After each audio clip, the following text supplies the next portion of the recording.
Good afternoon. Thank you very much, all of you, for listening in, and also thank you to the ones following us on the web. My name is Jeppe Øvlesen, and I'm the CEO of SynAct Pharma.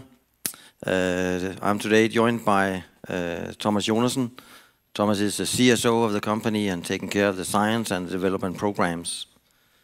Thomas is also a co-founder of SynAct Pharma. I will start out the presentation with showing you a little bit about our strategy and the business model that we have in the company. And then Thomas will take on and show you a bit more about the different projects and the science behind it. Just to fill you a little bit in on the background, the company was founded in 2013. We were listed at Aktietorvet Spotlight in June 2016. We have raised around 60 million Swedish crowns in equity financing, and we have today more than 2,000 shareholders. Our market cap today is around 110 to 115 million Swedish crowns. We have had a relatively good journey on Aktietorvet with a good interest and a lot of, up until now, happy shareholders. One of the main points about SynAct is that we have a very strong IP position. We're in a situation where we not only have patent applications, but we also have granted patents. That means issued patents that are already in force, and we do have that in different parts of the world, which is important in our industry. We have an experienced management. We have for the last 20 years, all of us, worked within to this field. And we have been involved in bringing compounds from what we call phase 1 into phase 2 through phase 2. And then we have had a lot of experience in deal making, selling these projects on to big pharma companies. Our lead project we call AP1189, and the first indication is arthritis.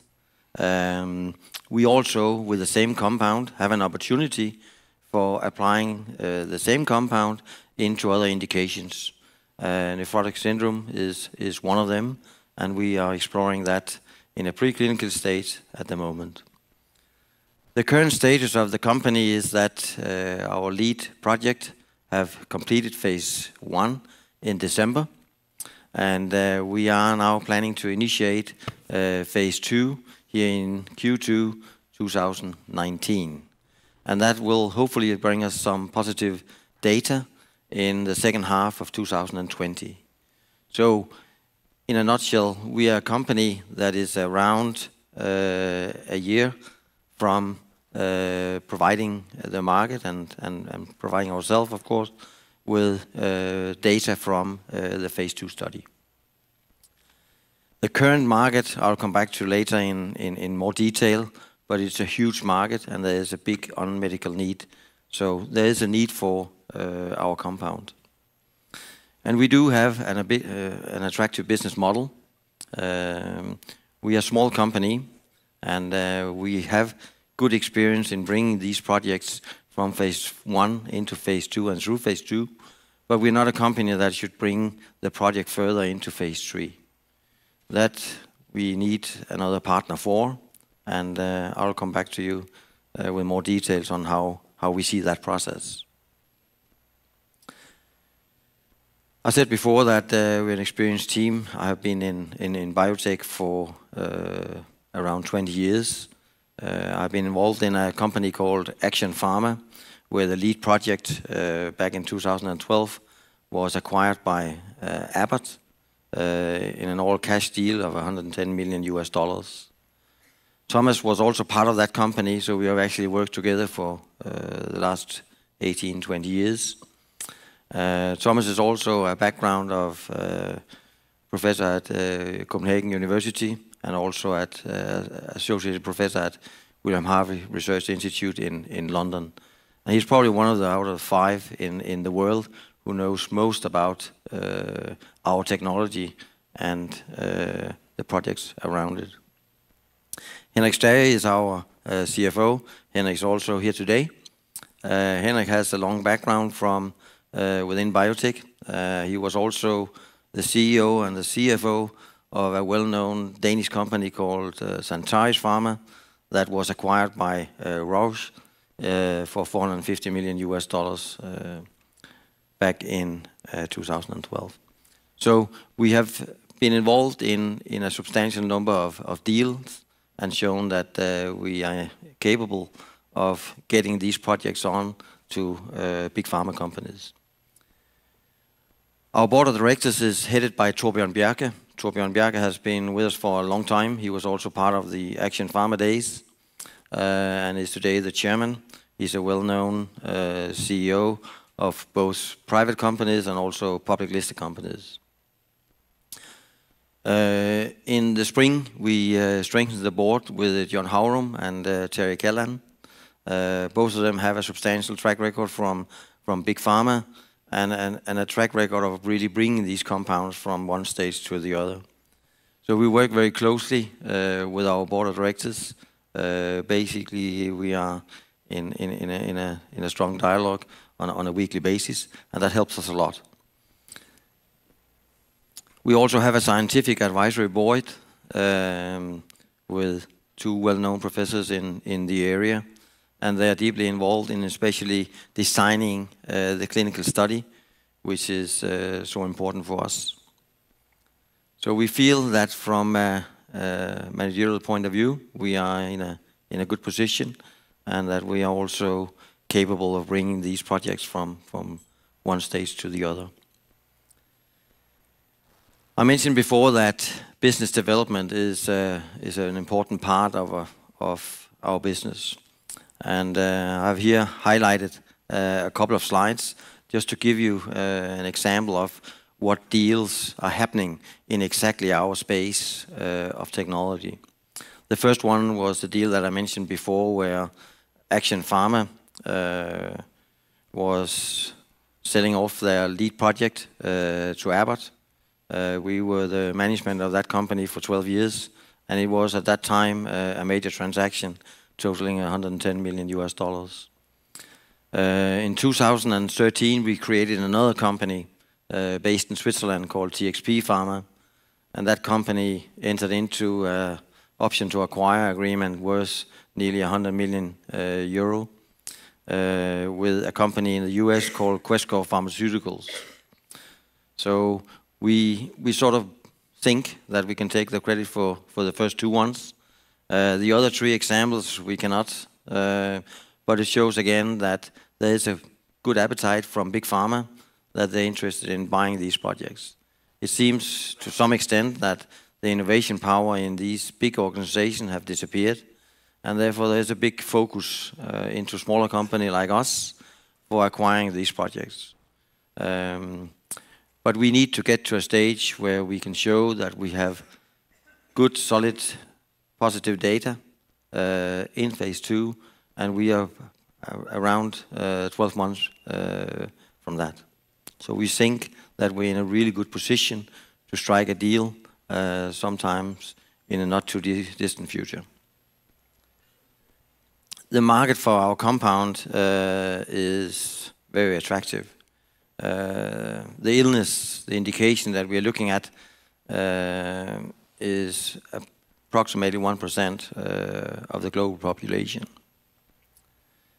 The market is expected to grow and expected to reach a stage where we get to more than $30 billion in 2025. 40% of the patients at the moment are not reacting appropriately to the drug candidates out there. So there is a big unmet medical need in the market.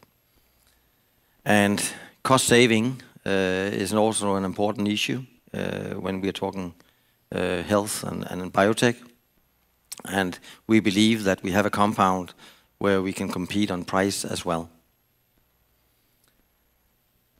Here I've shown a short slide on where we have our competitive edge. And we need to be well positioned in all these areas with our compound. Our compound is the black spot called AP1189, and as you can see in both the area of efficacy, we are well positioned. We also believe that we are well positioned in terms of side effects. During our phase 1, we showed that the product was safe, and we also showed that the therapeutic window was sufficient to what we expected. And then in terms of cost, we are also well positioned. We believe that we could be up to 35–40% cheaper than our competitors. In terms of business development, we have initiated discussions with potential takers. It is so that these deals, they take some time to do, so therefore we start out early. We are not in a situation where we can hand over the project at this early point to the pharma companies. They want to see the phase 2 data, but we're also quite convinced that upon positive results with the phase 2, we will be able to find an attractive buyer. The deal structure that we're looking at is, of course, an out-licensing on a global basis.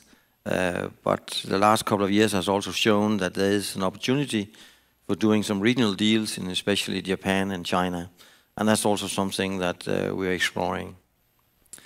The target group and the target companies is, of course, larger pharmaceutical companies, but it could also be bigger biotech companies. I'll hand over the word to Thomas. He will explain you a bit more about the projects, and then after that, we'll welcome any questions from you. Thank you.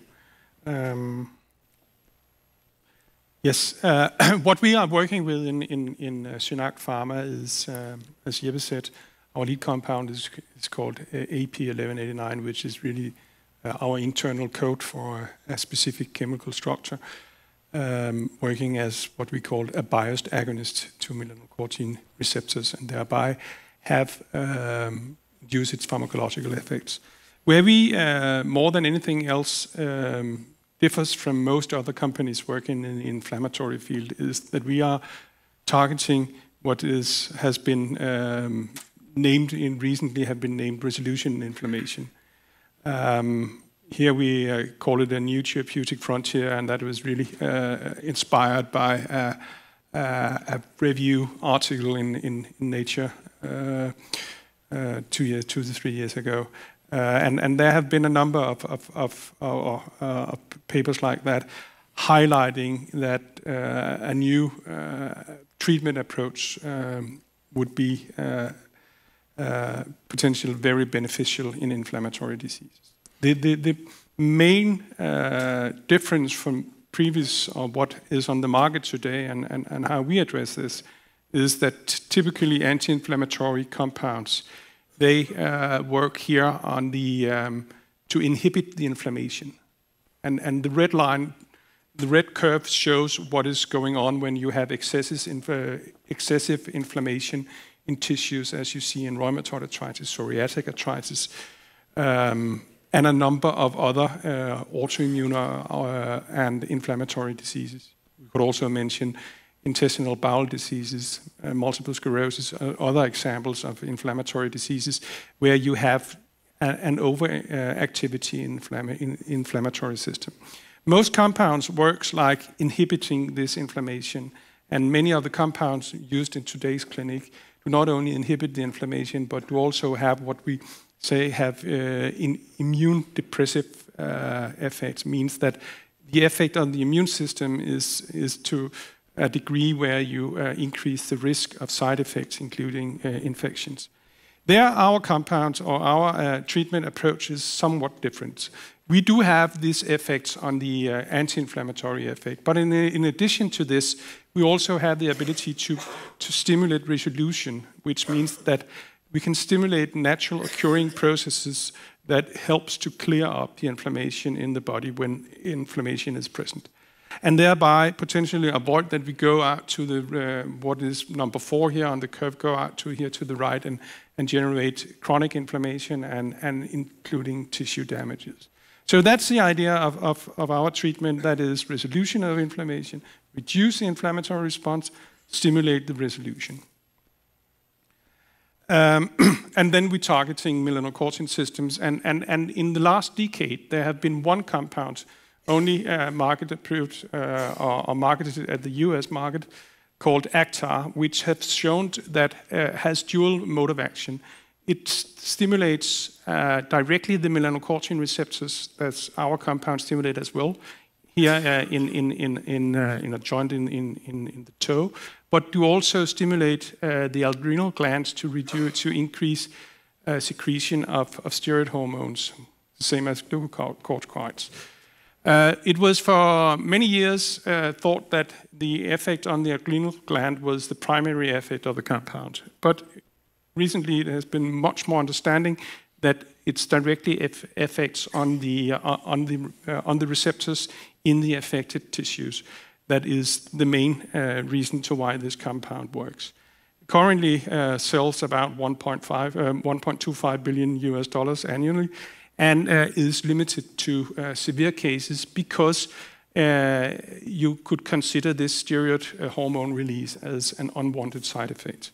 We believe that if this compound works in difficult to treat cases, it tells us that the target is valid for drug development, and our compound do only take the melanocortin receptors and do not have any effects of glucocorticoids.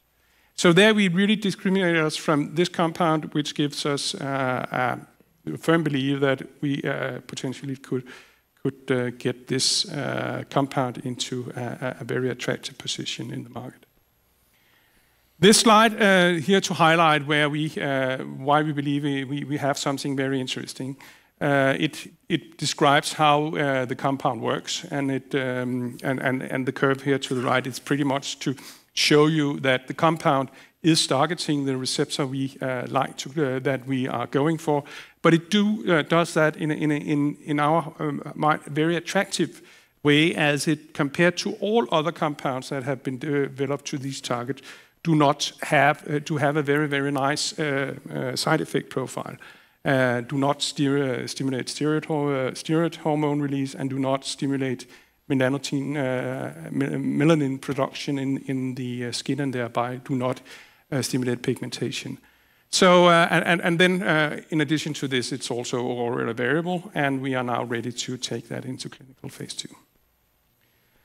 This slide is not to go through all the details, but it's to highlight that we do have the pharmacology in place, shows anti-inflammatory effects, shows the resolution effect, that we have the effect in relevant animal models, both in collagen-induced arthritis as well as in a very, for our compound, very good model for showing acute inflammation, namely the KBNX-induced arthritis model. So that in animal models, and there our compound have the effects that we were looking for. Then this is data from our phase 1 study that we completed here in the winter. It was a rather big study. We have aimed to get a safety profile of the compound and identify doses to bring forward based on PK profile.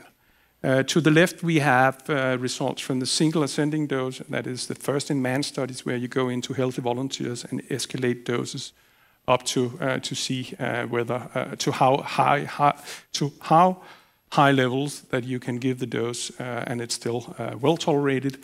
And the conclusion was that we went all the way up here to more than 2,000 nanograms per mil, and without identifying what we called a maximum tolerated dose. In other words, it was well tolerated.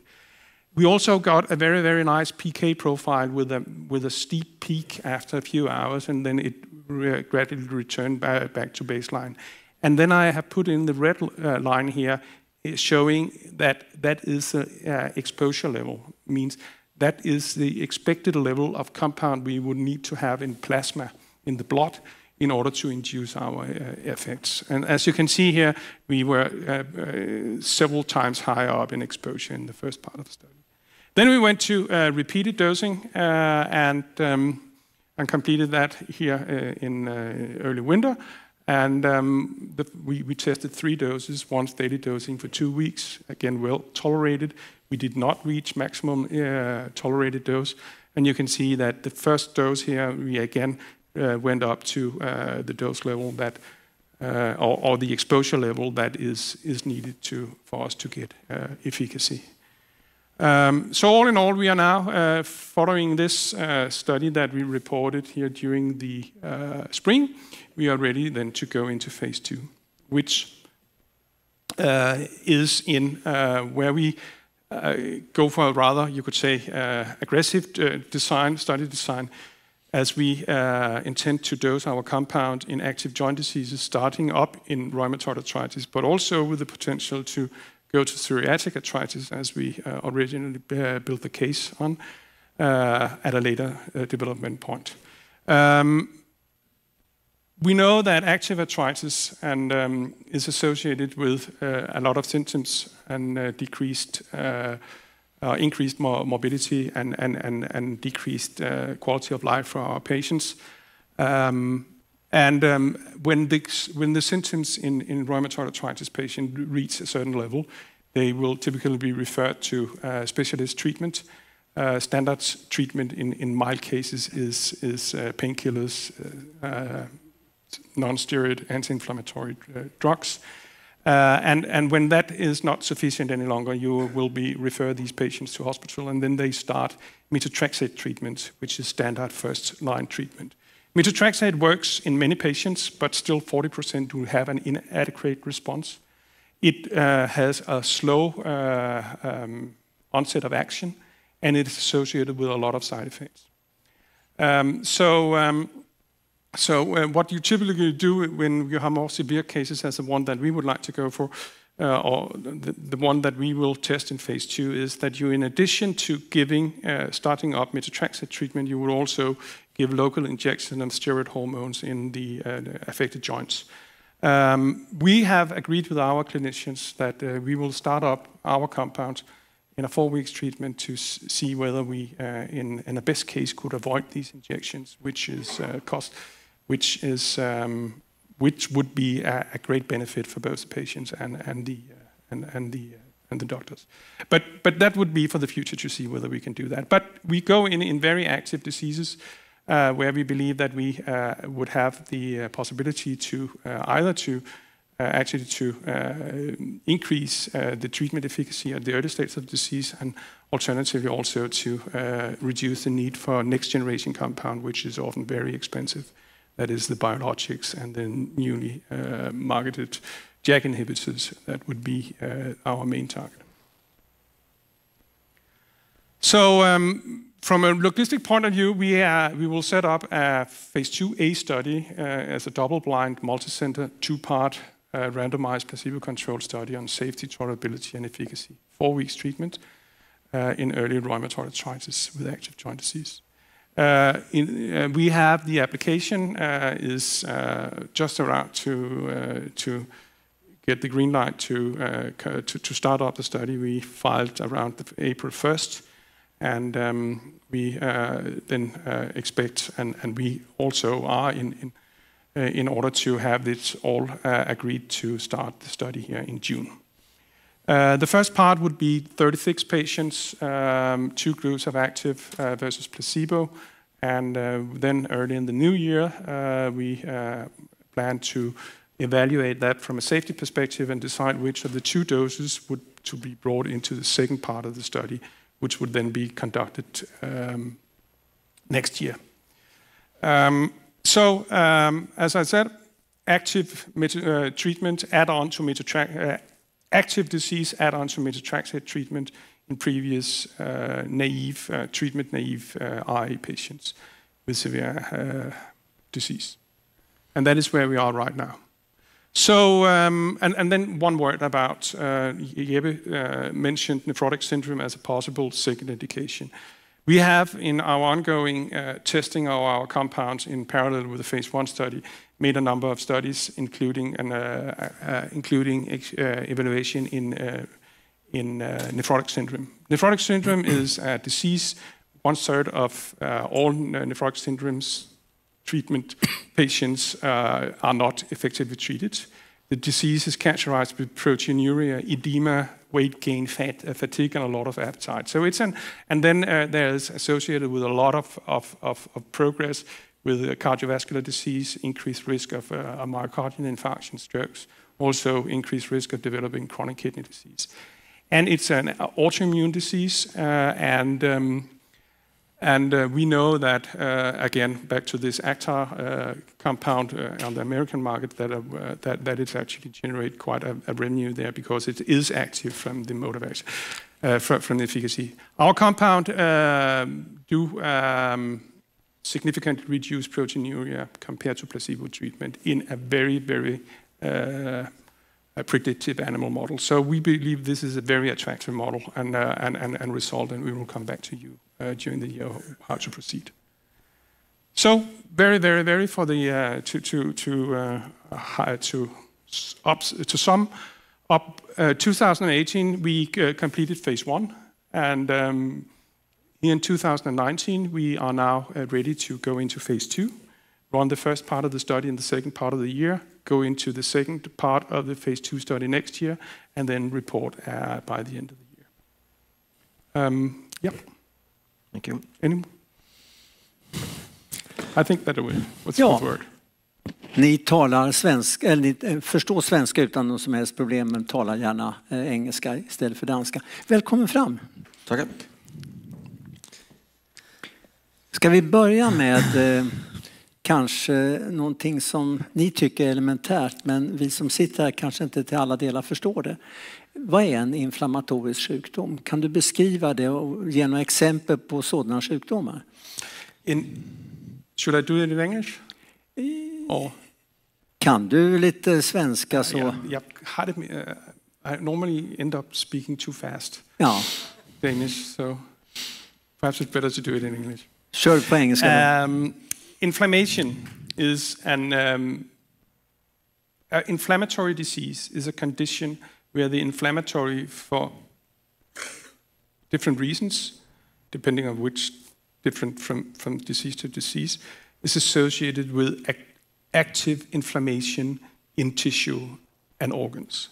So in other words, where inflammation in most cases is something that is activated if you, for example, have an infection, and then it cures the infection and it go back to normal homeostasis. Then inflammatory diseases are characterized by an uncontrolled inflammation. That could be in joints, depending on then the disease. It could be rheumatoid arthritis. It could be in the intestine. Then it's typically intestinal bowel disease, that is Crohn or colitis, which again is associated with symptoms one way or the other. In the joint diseases, it's swelling. The joints swell. They hurt and they increase the mobility, and eventually you would have destruction of the joints. So that's one example of inflammatory disease. And why it is that we have inflammatory diseases, we don't know. But we know that a lot of pathways that are activated, and we believe that our way to do it is somewhat different from others as we go into boost natural healing processes. Så en inflammatorisk sjukdom, den ser man alltid utanpå kroppen? Ikke nødvendigvis. Not necessarily. Men i de flesta fall? No, if it was intestinal bowel disease, then you would not see it on the outside, but you would have symptoms. You would have problems with you would have pain. You could have blood in the stools. You could have diarrhea. And then, of course, then it could be associated with weight loss and more symptoms from more general symptoms. Så vad ni var inne på är att fortfarande så vet man inte riktigt hur det kommer sig att det blir. Man har inte riktigt stort kunnande heller kring att bota för alla. Men ni har upptäckt ett preparat som 60% av fallen som jag skrev här botar inflammationen. Tolkade rätt? We have a compound, yes, that is targeting a pathway that we believe is important for controlling the inflammation. And that we, with this specific compound, can go into a more sustained treatment periods as you could if you have to give injections, for example. Hur länge har ni hållit på för att ta fram denna compound? Den var en compound som vi fandt, det 10 år siden, jeg tror, eller mere, that we originally identified it. And in the beginning we struggled a bit to understand the full mode of action. And then when we finally found out that it was what we called a biased agonist to the receptor, it means that when you screen a compound for its effect on the receptor, which is on specific cells, activate different pathway, then you always look for one specific pathway. And it turned out that this, when you stimulate the receptor, it did also stimulate another pathway, ERK phosphorylation, which were 10 years ago, we did not know that. And when we then found out that that was actually the way we stimulated this receptor, and we could also then show that most of the beneficial effects was generated that way around, we found that it was quite interesting, and actually so interesting that we would like to take that into development. Om en inflammation får fortsätta utan att behandlas så innebär det att den bryter även ner ben. Ja, och ledet. Händer blir så små oanvändbara. Ja. Tår, fötter likadant. Ja. Och där har man hittills i stort sett inte kunnat bota detta annat än med kirurgi. Nej, ja, hvis det første det er jo meget, meget, meget svært behandling, yes. Men inflammation kan kontrolleres i 2/3 af patienterne. Får kontrol med kombination af methotrexat, biologics, potential also de nye JAK inhibitors. Men there's a lot of side effects associated with this. Most of the biologics, including and as well as the JAK inhibitors, which are brand new, increase the risk for inflammation, for example, because it inhibits the inflammatory system very, very dramatically. So you have to find the balance between how much can you give of this compound in order to reduce your or heal your disease, and or control your disease, and not go into the unwanted side effects. Så jag förstår vad du säger innebär att man kan aldrig slutligt bota, helt bli fri från inflammation. Man kan hålla den nere, och det beror lite grann på de insatser man gör, vilken mängd läkemedel man tillför. Men det finns idag inga möjligheter att helt bli fri från inflammation. Man kan hålla den nere och man kan begränsa förstörelsen av händer och fötter till exempel. Yes. Det är den stora effekten. Ja, det er effekten. Meget få sygdomme, man i dag, inflammatoriske sygdomme, hvor man i dag har en egentlig kurativ behandling. Hur många efterfrågar av de stora läkemedelsföretagen skulle efterfråga en sån här produkt? I would say that most of the big pharma companies have an interest in this area. Yeah. There's also a number of bigger biotech companies that would be able to take such a program into phase 3 and also to the market.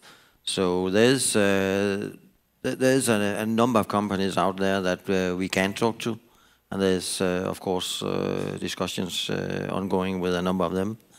We need, as I said before, we need to start early. It takes some time to do these deals.